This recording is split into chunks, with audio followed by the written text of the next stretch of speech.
Welcome to my lecture. By now, my whole body was drenched, feeling unbearably heavy. I was startled, stammering as I asked, "When did you come back, Sarah?"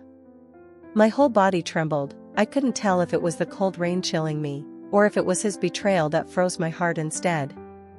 I bit my lip, desperately trying to come up with excuses in my mind to justify what I had just witnessed. But nothing could explain why he would be so intimate with another woman. And worse, while I was away on a business trip, he had brought her into the sacred home we built as husband and wife. Michael, pretending to act normal, said casually, "Why did you fall to the ground like that? Let me help you inside." He hurried over to me, his warm hand brushing against my shoulder. Yet, even his touch couldn't melt the icy emptiness surrounding me. Before he could lift me up, a sweet, coquettish voice from that woman cut through the rain. "Michael, hurry and help your wife up. It's pouring out here. I'll hold the umbrella for you too." She grabbed the umbrella and managed only a few steps before suddenly collapsing. In an instant, Michael rushed past me to her side, lifting her up in a panic. His voice trembled, full of worry. "Emily. Are you okay? Do you feel any pain anywhere?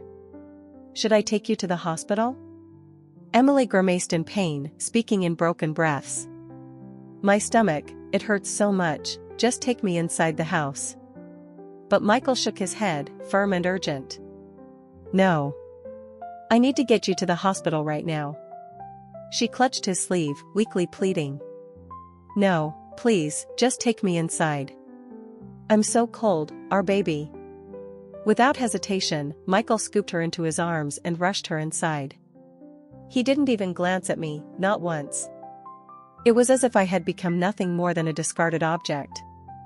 I couldn't tell when it started, when I became a stranger, an outsider, in my own home. I stood there, watching his tall figure fade into the distance, swallowed by the house that was supposed to belong to us. I wanted to call out his name, but the words stuck in my throat, choking me until I couldn't make a sound. I don't know how long I sat there, motionless. By the time I regained my senses, the rain had stopped. Dragging my heavy feet, I stepped into my own house. And there it was, the sight I dreaded most. That woman was lying weakly on the sofa.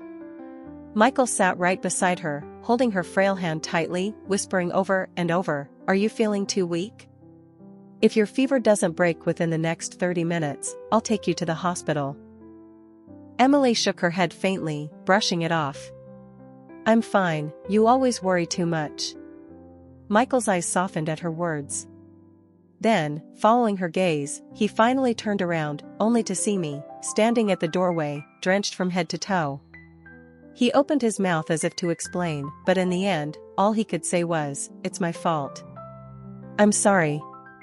If you need to blame someone, take it out on me.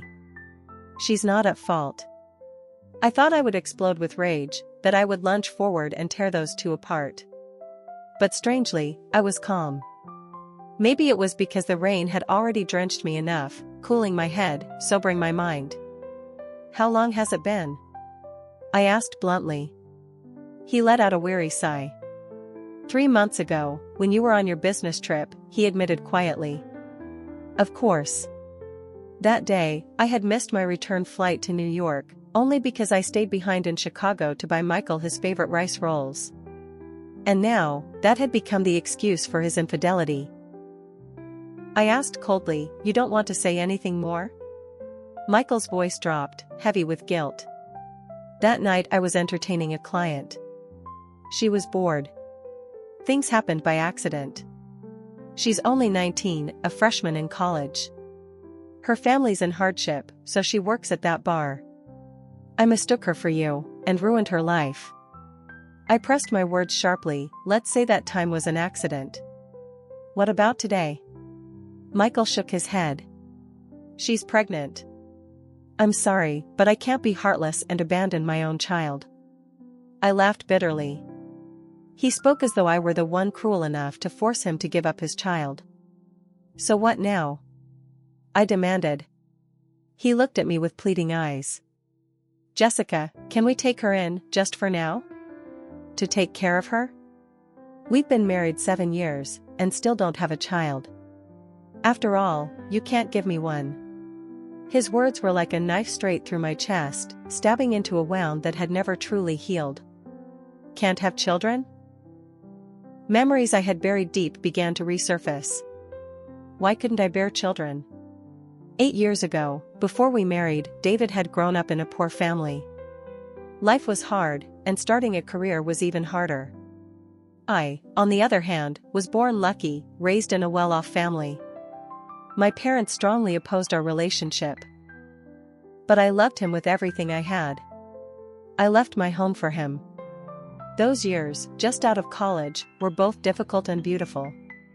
We lived together in a cramped apartment barely 150 square feet, sharing a single bowl of instant noodles, yet somehow it tasted better than anything else. Thanks to my looks, I quickly found a stable, well-paying job. Meanwhile, he stayed home selling goods online. Slowly, our income stabilized, and before long, I had happy news. The feeling of being about to become a mother filled me with indescribable joy. I even thought to myself, what grandparents wouldn't love their grandchild? Maybe, just maybe, this baby could soften my parents' hearts and make them accept David. I had planned to tell him the good news that evening when he came home. But that afternoon, there was an urgent delivery across downtown Manhattan. He was still over in Brooklyn, so he asked me to cover for him. And from that moment, God stripped away my right to be a mother. A car hit me.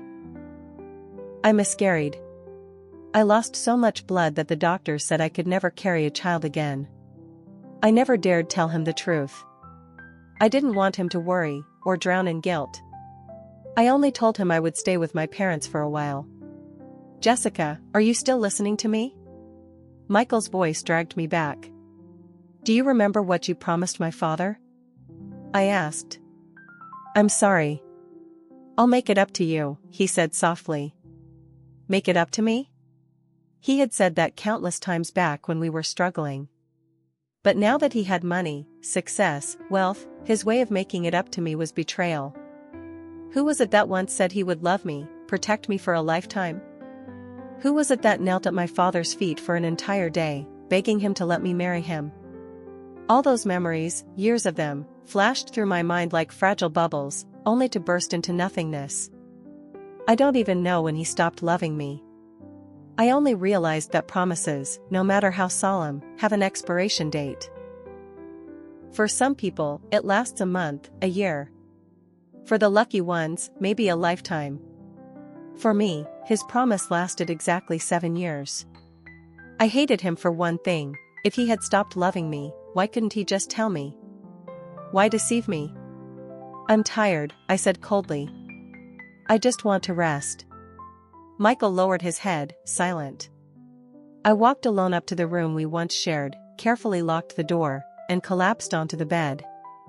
My body felt drained, my face soaked with tears. Did it hurt? Of course it did. It felt like 1,000 needles piercing straight into my heart. I grabbed our wedding photo and hurled it to the ground. The frame, covered with a clear glass panel, had a small built-in light. With one touch, it could glow softly in the night. He had custom-ordered it from a craftsman, saying he wanted to preserve our memories with care. But that night, no matter how hard I tried to fix it, the frame would never return to its original form. Just like our marriage. From the moment he betrayed me, it was shattered beyond repair. The next morning, when I walked downstairs, Emily was already sitting at the dining table. Michael was bustling around in the kitchen, saying to her, "Your scrambled eggs are ready. Just give me a second." I heard her laugh sweetly. "If you didn't burn the kitchen down, then I should thank all the heavens above." "Don't underestimate me," he teased. "For the sake of the little one, nothing's going to burn." For all these years, ever since we married, I had never let him touch the stove. I was always afraid he would tire himself out. And now, he was cooking for her. Just 3 months after meeting her, he was already in the kitchen, cooking breakfast with his own hands for another woman. I quietly pulled out a chair and sat down across from Emily. Michael froze for a moment when he saw me, then forced a smile. Do you want some scrambled eggs too? I answered calmly, sure. Thanks. Breakfast was simple, just toast and eggs, but Emily's face couldn't hide her happiness. She even glanced at me with a hint of provocation. 19 years old and already so bold. But I kept my composure and ate my share. Seeing that I didn't mention his affair, Michael grew uneasy and probed. If you feel uncomfortable, I can rent a place for Emily and hire someone to take care of her and the baby, okay? I swallowed the storm rising inside me, lifted my head, and smiled faintly. No need for all that trouble. She's carrying your child. Of course I should take care of her too, shouldn't I? Relief softened his expression, clearly pleased with my attitude.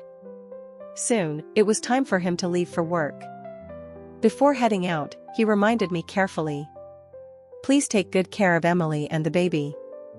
His car pulled away quickly, leaving only silence behind.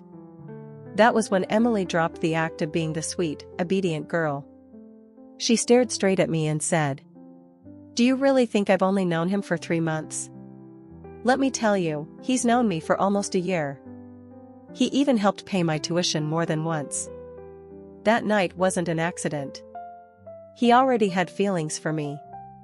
If it weren't for you, we wouldn't have had to wait this long to be together." I sneered, my voice sharp. Women like you think you're something? A mistress like you dares to speak to me that way? Emily snapped back, her tone fiery. You're just jealous of me, aren't you? In love, the one who isn't loved is the real third wheel. If you had any self-respect, you'd divorce Michael yourself. Don't wait for him to kick you out. He's already told me everything about you too. The truth is, if your father hadn't forced him into marriage with you, a man as handsome, tall, and talented as him would never have chosen you. Facing a shameless girl like her, words were useless. She believed I was the obstacle between her and Michael's so-called love.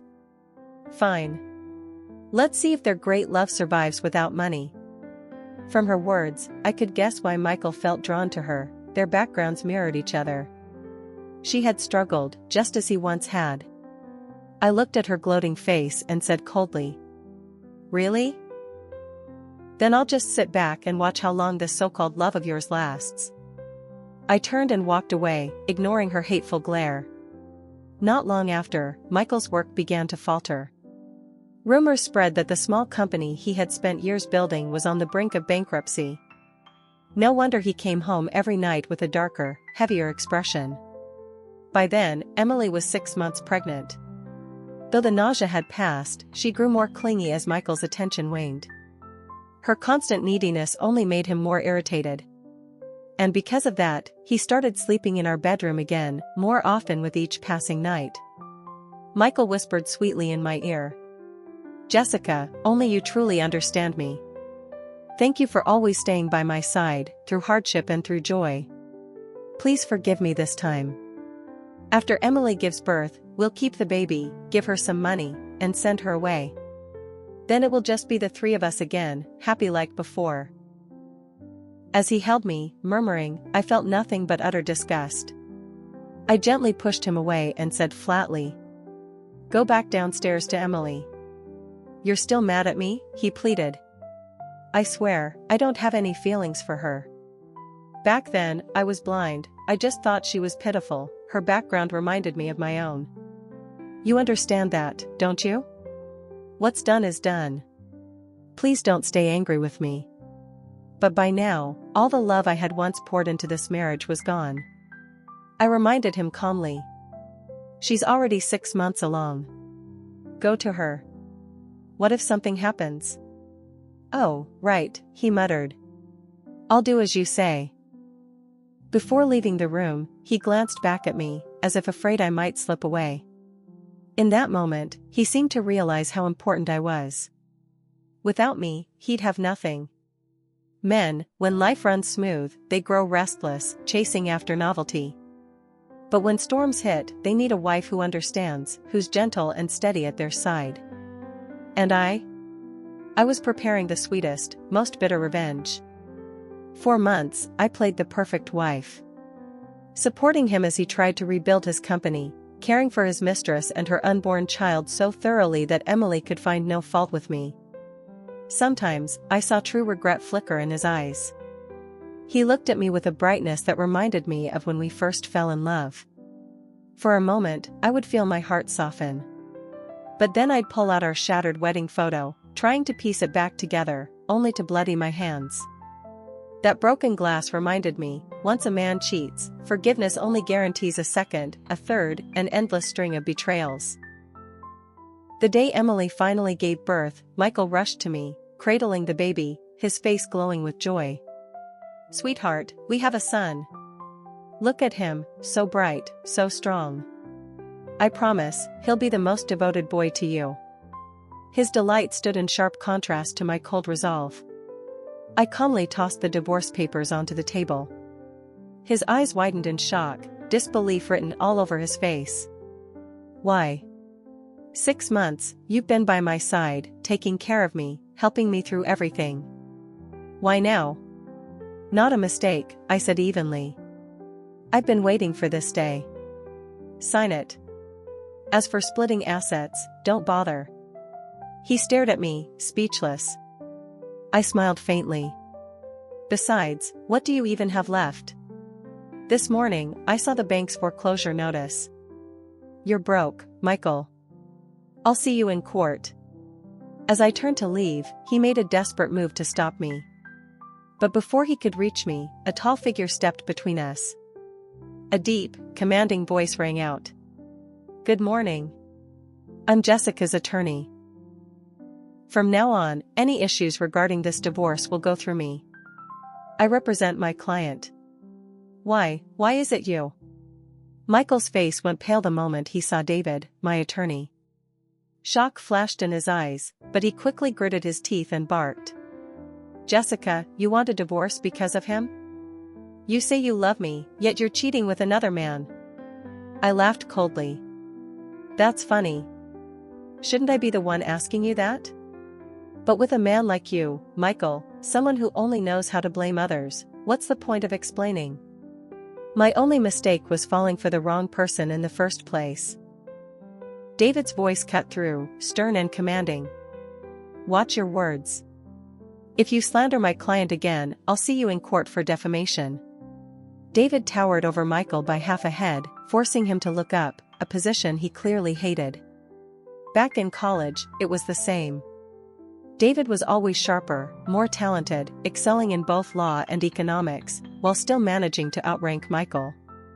Michael knew David once had feelings for me. When I chose Michael, he basked in pride, believing he had won over the woman David loved. Before leaving for an exchange program abroad, David had even confronted Michael, warning him to treat me well. That was long ago. Michael had nearly forgotten the struggle it took to win my heart. But when he did, he failed to cherish it. He thought no matter what he did, I would forgive him out of love. Reality hit hard as David now stood before him. Michael jabbed his finger at him, shouting, "Get out. I want to talk to my wife alone." David's voice dropped low, laced with anger. "Not for long, you won't be her husband much longer. Go back to your mistress. Don't stand here and disgust me." He didn't wait for a response. David took my arm and led me away. Michael tried to follow, but Emily rushed out from the nursery, clutching his arm, dragging him back in chaos. I turned to David politely. "Thank you. I've already sent the divorce papers and all the evidence of the affair to your email." He gave me a steady look and said firmly, "Jessica, we were classmates once. Don't be so formal with me." I blinked in surprise. "I never thought the attorney from Sanders and North law firm would turn out to be you. How long have you been back in the States?" David smiled faintly. "Only about 6 months now." "Why come back? I heard from our old classmates you earned your PhD, even opened a thriving law firm in Australia. Why suddenly return to America?" He chuckled. "After so many years abroad, I just wanted to come home.